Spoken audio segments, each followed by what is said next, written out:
Vamos então, para o último livro da Bíblia agora, falando sobre o contexto bíblico de Apocalipse. Então a gente sabe, que aprove ao Senhor mostrar os eventos finais do fim dos tempos para João, um discípulo amado. Então João ele começa, falando sobre o livro, sobre que isso é a revelação de Jesus Cristo que Deus lhe concedeu para mostrar a seus servos os acontecimentos que em breve devem se realizar. Então, de cara, a gente já vê aqui que João, instruído por Deus, ele diz que são eventos que ainda vão acontecer. Então, pode ser eventos que aconteceram no tempo de João e no futuro. Não são eventos anteriores, entende? Então, eventos que vão acontecer. E ele, por intermédio do seu anjo, expressou a seu servo João, o qual comprovou tudo quanto viu da palavra de Deus. Bem-aventurados os que leem e os que ouvem essas palavras. São essas palavras de que bem-aventurados são os que ouvem e os que leem, elas são ditas também no final do livro de Apocalipse. Então, tamanha importância que João ele já dá desde o início da carta. Então ela já começa com um tom assim muito respeitoso, temeroso, A gente já fica assim com um sentimento de que realmente esse cara estava falando a verdade. Então ele vai dizer, olha, bem-aventurado aquele que obedece às orientações escritas nesse livro, porquanto os eventos que estão para acontecer aqui, eles estão às portas. Já é um tom apocalíptico mesmo, Então, ele vai dar uma saudação aqui às 7 igrejas que estão na província da Ásia. E aí, o que acontece? As igrejas que estavam na província da Ásia, ali, elas eram igrejas que João provavelmente pastoreava elas, que era a região ali de Éfeso. Entende? Então, essas igrejas ali, elas eram bem próximas às cidades ali de Esmirna, Sardes, Filadélfia, todas as 7 igrejas ali, elas formavam até um triângulo, ali você vê nas posições delas no mapa, elas formavam um triângulo. O fato é que dá a entender que João ele pastoreava essas igrejas ali a essa época, e agora Deus pede para que eles escrevam para essas igrejas, E ele diz, olha, eis que ele, Jesus, vem com as nuvens e todo olho verá. Eu sou o alfa e o ômega, o último e o primeiro, aquele que era, que é e que há de vir. Então, João começa a falar sobre detalhes de que ele estava ali exilado na ilha de Patmos. A gente sabe que isso foi mais ou menos no ano 95, 94 depois de Cristo. Então, o imperador romano da época era Domiciano. E era comum os romanos colocarem os prisioneiros ali em Patmos, nessa ilha, que foi o caso de João. Ele foi colocado ali, Patmos era uma ilha que ela ficava ali,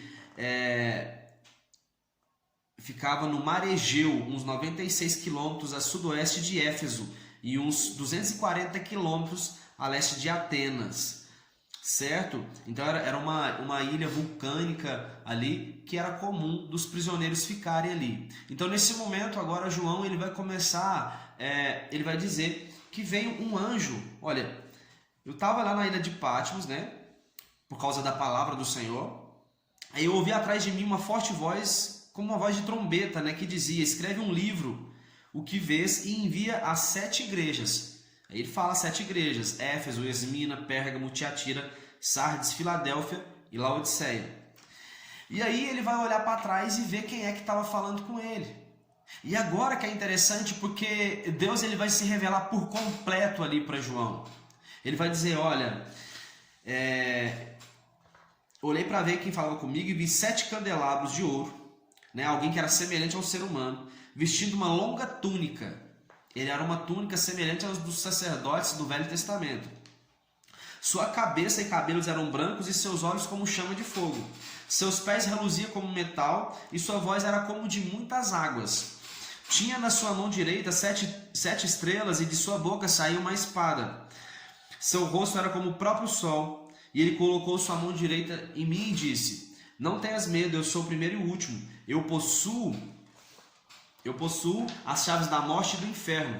escreve sobre os eventos presentes e futuro. As estrelas na minha mão são anjos das 7 igrejas e os 7 candelabros são as 7 igrejas.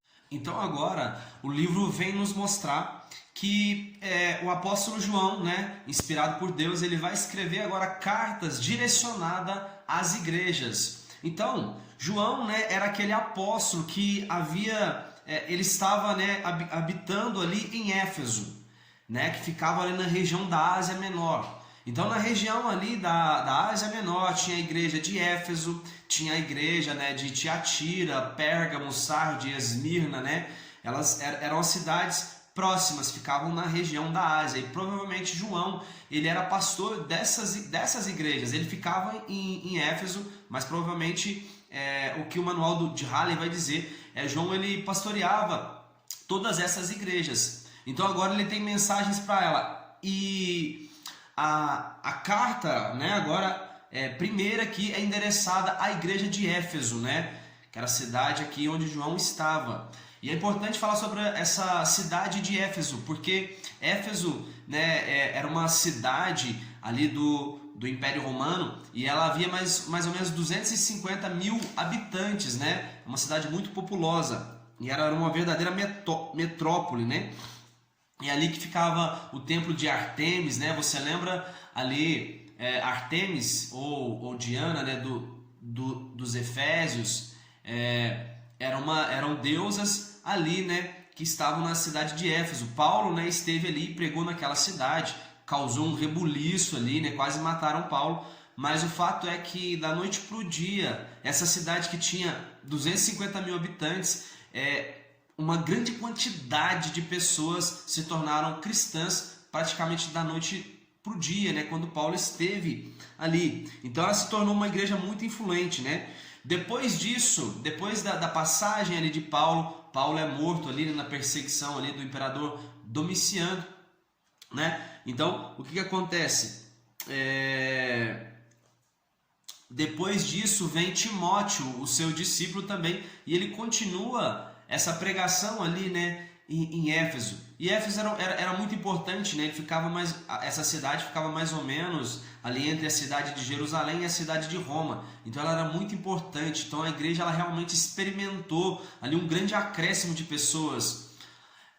Desde o Pentecostes havia passado 65 anos, né? Que foi um grande avivamento que aconteceu ali em Pentecostes. Os apóstolos começaram a pregar, começaram a ser perseguidos, mas uma igreja que, embora ainda não tivesse em templos, ela crescia de forma exponencial. Então, nós chegamos aqui agora a ter uma grande igreja aqui na cidade de Éfeso, né? Passaram ali Paulo, passou Timóteo, agora nós temos o apóstolo João. Então, era uma igreja muito importante. E é importante salientar que, embora essa carta ela é direcionada à igreja de Éfeso, nós sabemos, né, que igreja, templo, só veio a existir 400 anos depois de Jesus, certo? Então, provavelmente as igrejas aqui, elas se reuniam em casas. Não houve uma primeira igreja em Éfeso, né? Não houve essa igreja, mas provavelmente existiam várias, né? Várias congregações ali, o pessoal congregava em suas casas, né? É como se fossem umas células hoje, era igreja em células, era basicamente isso, né? Cada uma ali com a sua liderança. Então ele começa adentrando aqui agora, né? Falando sobre a questão, Deus se revelando em partes aqui agora para a igreja de Éfeso, né? Assim escreve, assim declara, né? Aquele que tem as 7 estrelas na mão direita e anda no meio dos candelabros, né? Então essas 7 estrelas pode falar sobre um brilho, né, que a igreja tinha. Era o começo da igreja ali, sabe? Uma igreja que estava no seu começo, que experimentara a descida do Espírito Santo e agora ela estava caminhando em obras. E aí, né, Deus ele começa a elogiar a essa igreja, começa a dizer, né, conheça as tuas obras, não tolera pessoas más e pusesses à prova aqueles que dizem ser apóstolos e não são. Certo? Então é uma igreja que realmente começou a crescer. Haviam falsos mestres ali que eles estavam querendo, de certa forma, colocar ali, harmonizar a permissividade imoral, né, da adoração idolátrica com a fé cristã. E queriam fazer uma miscigenação ali entre a fé cristã e adoração a ídolos. Entende? Então essa igreja rejeitou isso. Pronto, Deus coloca como louvável isso para eles. E ele vai dizer, olha, você suportou sofrimentos para o meu nome, a igreja foi perseguida, né? Mas eu tenho contra ti uma coisa, vocês abandonaram o primeiro amor de vocês. Outra coisa que essa igreja suportou também era a questão da doutrina dos nicolaítas, né? Os nicolaítas também, eles pregavam ali um tipo de licenciosidade, que era, vamos dizer, era um viver de modo desregrado, imoral, né? Imoral sexualmente, imoral em todos os sentidos. Então, essa igreja também rejeitou a doutrina dos nicolaítas, mas abandonaram o primeiro amor. Perceba que ele não chega a dizer que eles chegaram a se tornar, né, como a igreja de Laodiceia, uma igreja morna, mas estava caminhando para isso. Então Deus adverte isso. E ele vai dizer assim, olha, recorda de onde vocês caíram, arrepende-te e voltem vocês para o primeiro amor, certo? E aí ele vai dizer, olha, se vocês vencerem, eu vou dar direito a vocês para vocês comerem da árvore da vida, certo? Então ele dá essa advertência para a igreja. Agora um ponto muito importante para a gente frisar aqui, é que sempre no final de cada carta, a cada uma das 7 igrejas, o texto bíblico vai nos dizer que o autor ele vai direcionar o coração daquela igreja para eles observarem o que o Espírito estava dizendo a todas as igrejas e não somente aquela direção para elas, porque percebe que no capítulo 1 você vê Deus entregando, né, mostrando como ele era por completo para o apóstolo João, mas depois ele se revela em parte para cada igreja. Então cada igreja tinha uma parte de Deus, por isso que era importante ela ouvir cada parte agora, cada coisa que o Senhor estava falando para ambas as igrejas. Agora vamos falar da igreja de Esmirna, né?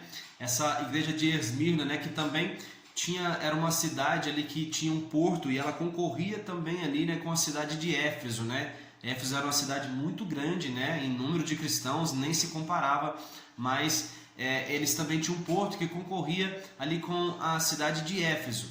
Então, o que acontece? Ali na cidade de Esmirna também, ela era onde nasceu, né, o poeta grego Homero, né, que escreveu ali a Ilíada e a Odisseia, né? Então eles se orgulhavam muito, né, sobre isso, né? Como se fosse nos nossos tempos hoje, se o Neymar tivesse nascido aqui na nossa cidade, né?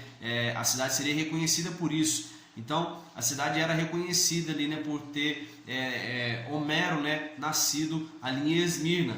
Outra curiosidade também é que essa Esmirna ela foi destruída, né, pelos lídios em 627 a.C. Então durante ali 3 séculos não passava de uma aldeia, mas ela foi, né, depois reconstruída e se tornou uma das principais cidades ali da Ásia, ou seja, ela tinha um poder de se reconstruir muito grande.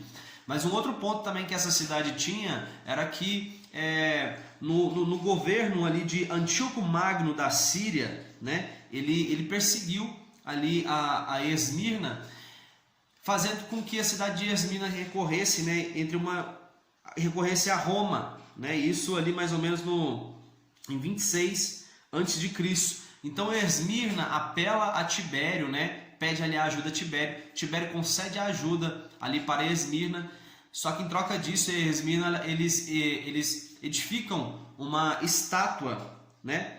Aliás, constrói um templo em homenagem ao imperador. Então, né, Esmirna tinha essas peculiaridades. E agora, o que vai acontecer? Vai ser escrito agora aqui, olha, aquele que é o primeiro e último que foi morto e ressuscitou, vai dizer: conheça as tuas aflições e a tua pobreza, contudo você é rico. Perceba aqui que o apóstolo João, né, ele não dá nenhuma exortação aqui para a igreja de Esmirna, né? Diz, olha, você é pobre, né, contudo você é rico. Não temas nada que estáis prestes a sofrer. Ele estava sofrendo muita perseguição. O diabo estava para lançar alguns de vós à prisão, né? Vocês vão sofrer uma perseguição de 10 dias, ele vai dizer aqui, né? E esse dia né? Provavelmente isso não deve ser de modo literal. Mas ele diz: ser fiel até a morte, eu te darei a coroa da vida. Ao vencedor, de maneira alguma, passará pela punição da segunda morte, né? Então, perceba que a exortação é para que aquela igreja permaneça fiel até a morte. Mas quem estava escrevendo para ela era aquele que é a ressurreição e a vida. Então, sempre Deus vai se revelar, né, para nós de uma forma que nos encoraja a viver como a forma que estamos vivendo. Se eles estavam para ser entregues à morte, eles podiam ter certeza que o Deus que eles estavam servindo era capaz de ressuscitá-los.